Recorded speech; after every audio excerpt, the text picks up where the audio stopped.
Hi. Hello. My name is Chrissy Champagne, and you are listening to Residue, a true crime podcast dedicated to keeping you paranoid. More than usual this week, I have been walking around my house just singing Taylor Swift. But it's not because the new album came out, it's because of this story. So, when she talks about some vigilante shit, we're going to really be talking about some of that vigilante shit today. And this is the case of Marianne Bachmeier.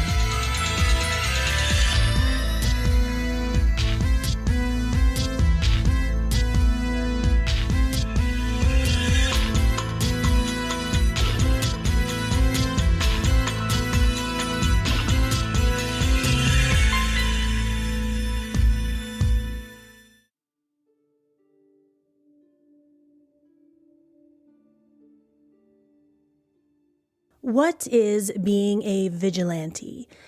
It is the act of preventing, investigating, and punishing perceived offenses and crimes without legal authority. A vigilante is a person who takes the law into their own hands when they believe that the law is not doing enough to ensure justice. We talked about this in a previous episode, the case of Gary Plauché and Jody Plauché. And people have differing opinions on whether or not it is the right of the parent to take the life of their child's abuser. I believe most people stand on the side of the parent, and it's been a huge debate for years, for decades. Is it okay to take justice into your own hands? A hero and a vigilante could be the same thing. A hero is a more simplified term for a large group of people who are doing good. But a vigilante is someone who also fights for justice and wants to do good, but they don't follow the law to do so. Marianne Bachmeier was born on July 3rd, 1950. And when you look at her past, you realize that Marianne did not have a very cozy life, even from the start. Her parents were forced to flee from East Prussia during World War II, and as a child, she lived in Sarstedt, West Germany. Marianne's father was a member of the Waffen-SS, which was the combat portion of the Nazis' SS unit.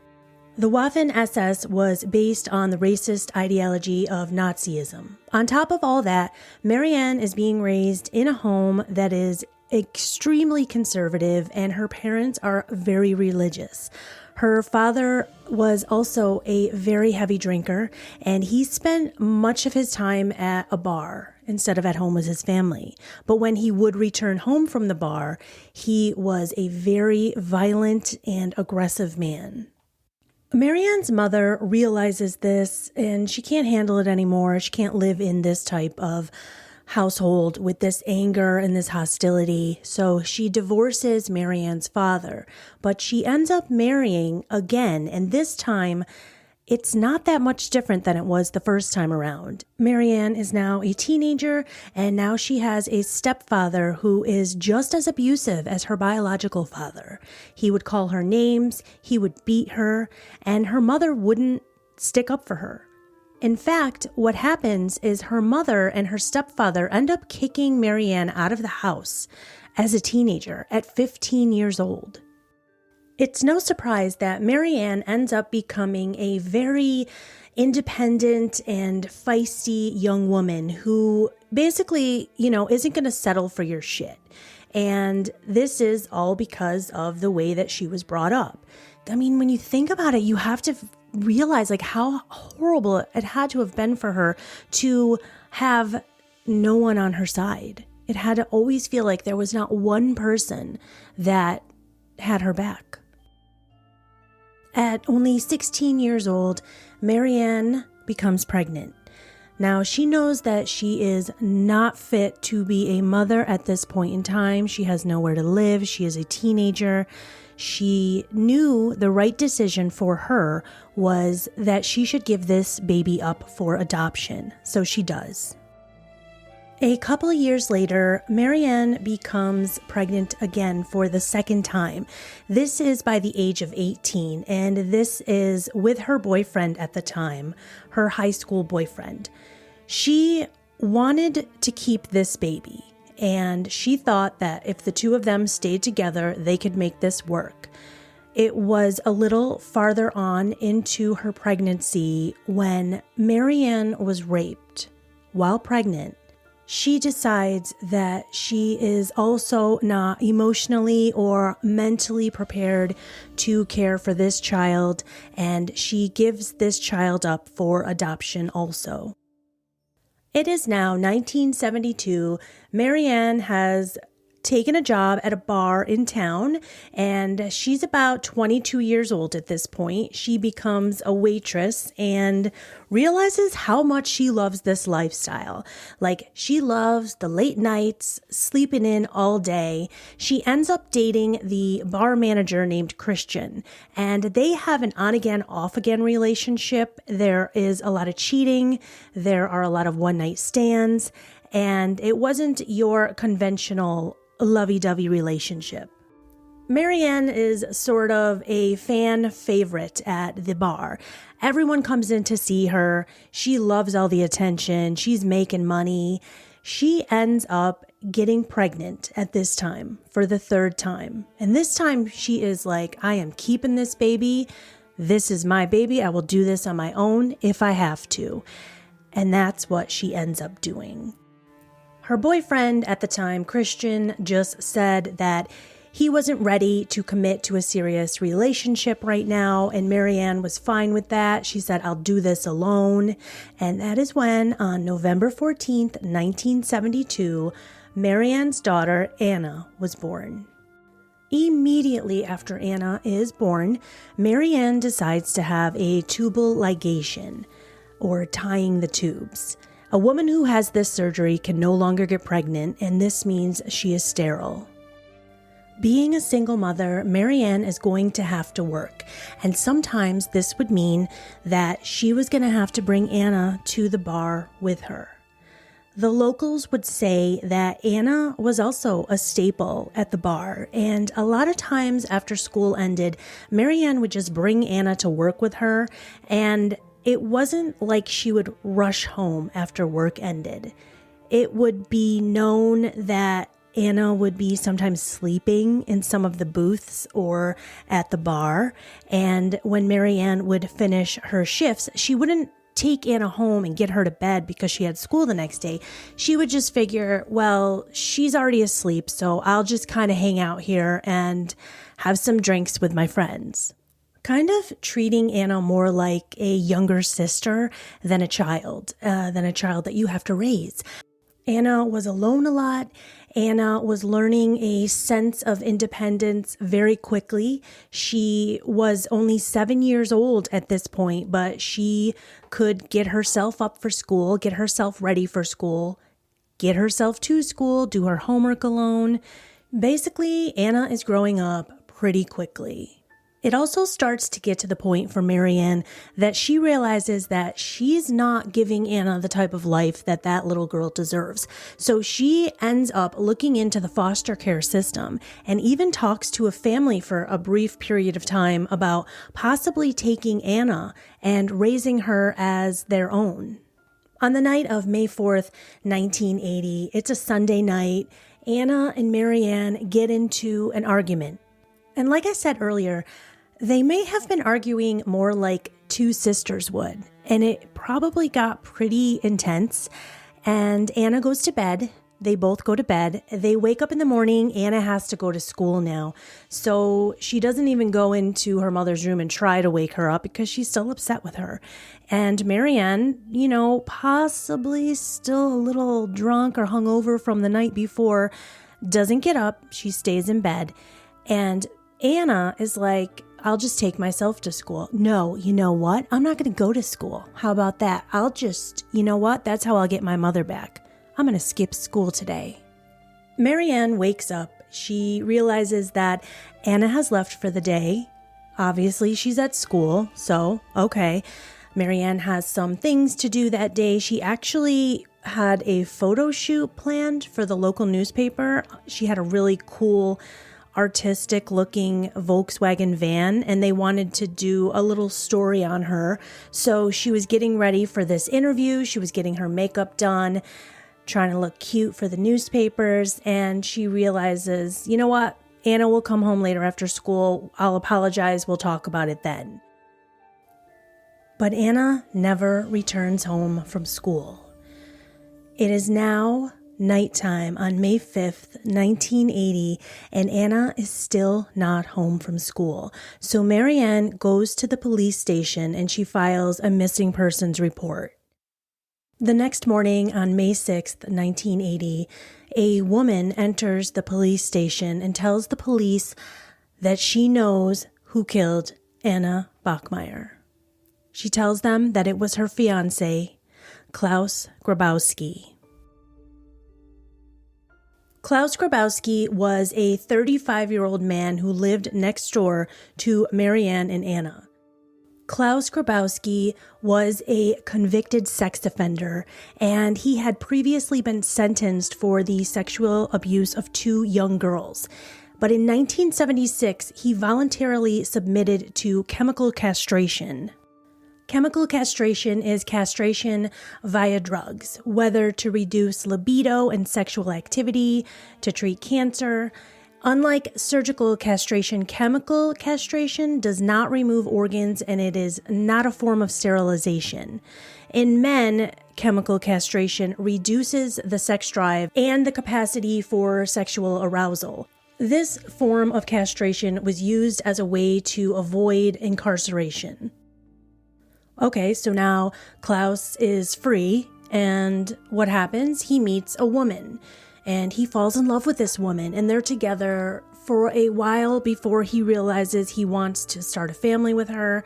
They want to get married, and he ends up going to see a doctor and asking for his castration to be reversed, which this doctor does. Gives him some medication to reverse the chemical castration so that Grabowski can just go on living the same exact life that he used to live. But this time he is living that life next door to 7-year-old Anna Bachmeier. Klaus's new fiancée had no idea about any of this, and luckily and thankfully, she went straight to the police and told them that he confessed to her. So the police take Klaus, they arrest him. He is now in jail, and he is now going to tell the police exactly what happened that day when he saw Anna Bachmeier on the street. On May 5th, 1980, when Anna woke up, she decided, I'm not going to school today to spite my mother. So she thinks, you know what, I'll go over to my friend's house and I'll hang out with her all day. So she goes over to her friend's house, knocks on the door, and realizes her friend's at school. All of her friends are going to be at school. So she didn't really think this through. She decides, you know what, I'll just go home. She starts to walk home, and she sees Klaus Grabowski standing outside of his home. He's home alone, his fiance's at work, and he has a cat. And he knows that Anna loves to play with their cat. So he asks her if she just wants to come inside and play with the cat for a little bit. What is sad is that we will never truly know what went on behind those closed doors. We know what Klaus tells us, and some of what he does tell us is infuriating, it's ridiculous, it's insane. On the first day of court, Klaus says that he killed Anna. He was quoted as saying that he strangled her with his fiance's pantyhose and that he, quote, heard something come out of her nose. I was fixated, then I could not stand the sight of her body any longer. After he strangled her, he put her in a box, and then he rode his bike with that box to a canal to bury her. Klaus would claim that he never touched Anna. He also blames Anna. He says that Anna blackmailed him. He said Anna tried to seduce him, and he rejected her And then Anna said if he didn't give her money, then she was going to run home and tell her mother what he did to her. Which, according to Klaus, was absolutely nothing, because this 7-year-old came into his home and not only seduced him, but blackmailed him. Okay, Klaus.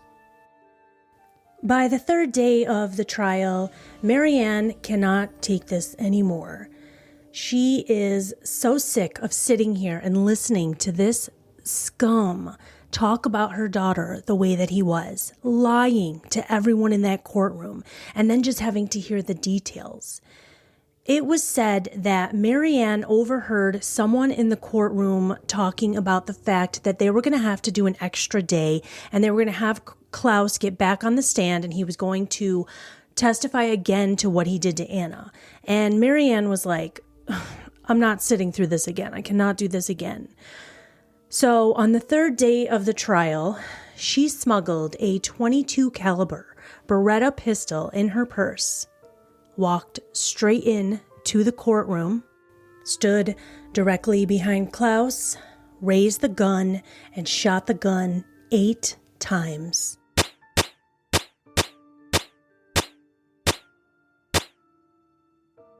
Klaus Grabowski was hit 6 times and ultimately died on the courtroom floor in a pool of his own blood. The judge recalled Marianne saying, "I wanted to kill him. He killed my daughter. I wanted to shoot him in the face, but I shot him in the back. I hope he's dead." Marianne was quoted as saying that she saw visions of Anna in the courtroom before shooting Klaus Grabowski. She said that she could no longer take him telling lies about her daughter. This incident would go on to become one of the most well-known cases of vigilante justice in West German history. It sparked so much media coverage, television crews from around the country and overseas traveled to report on this case, and Marianne Bachmeier became known as Revenge Mother. Marianne would eventually sell her story to Stern magazine for the equivalent of $158,000, and this was just in order to pay her defense attorney fees. Ultimately, the courts would convict Marianne Bachmeier of premeditated manslaughter in 1983, and she was sentenced to 6 years behind bars. When Marianne was first convicted, she had an outpouring of support from everyone in the community, everyone across the country, across the world. People really supported her, sent her gifts. She was given flowers. And then the Stern magazine article comes out, and people are able to read about her earlier life, the adoptions, the leaving Anna at the bar, not really being now portrayed as that innocent of a mother. So a lot of people still stayed on her side and still believed in what she did, but a lot of people also really became harsh critics of Marianne. Marianne would end up spending 3 years in prison, and she would be released. After she was released, she ended up marrying a school teacher in 1985. The newly married couple would then move to Nigeria, and they lived in a German camp where her husband taught at a German school. Sadly, though, they would divorce in 1990. Soon after, Marianne would be diagnosed with pancreatic cancer, and she would return to Germany. On September 17, 1996, Marianne Bachmeier died at the age of 46 from pancreatic cancer. She is buried next to her daughter, Anna. In 2006, a documentary was made about the case, and a former friend stated that Marianne rehearsed the shooting in the basement of the bar she worked at after Anna was murdered. Marianne Bachmeier never expressed remorse for her act of vengeance against Klaus Grabowski.